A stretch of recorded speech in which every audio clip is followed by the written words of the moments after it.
Alright, so I'm going to talk about the Toyota Prius and how it is an example of commodity activism. Everybody knows about the issues with climate change and the effects that it's having on our planet. People don't want to feel unsafe, and that's how they feel knowing that the climate is going to be much more severe and much more extreme in their lifetimes. They hear the propaganda about sea level rise and about carbon emissions being the cause of that. So what do? They instantly try to find a fix themselves. Yeah, it's a noble thing to do, but it doesn't really fix the issue. One person's car is not the problem. Most of our carbon emissions come from shipping, air travel, and production factories.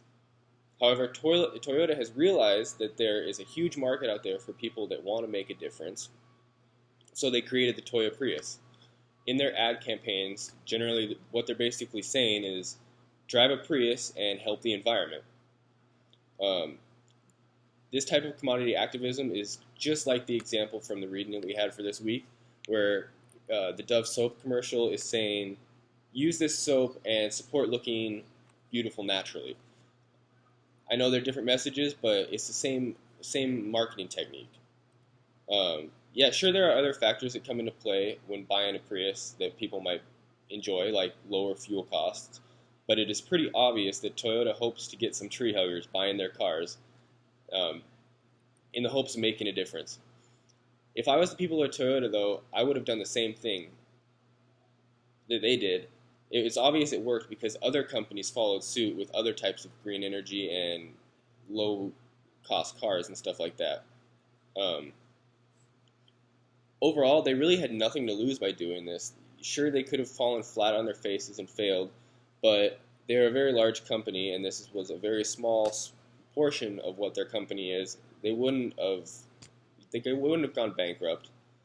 Overall, what they had to win, what they did win, was a lot bigger than what they had to lose. They attracted a whole new market of consumers who, you know, were activists, climate activists, basically, that wanted to do what they could to help the environment and do what they can to help the environment. People either like the environmental aspects or they like the inexpensive operating costs, and it took off. So in that way, it was a great idea on their part with very low risk and very high reward. So good on you, Toyota.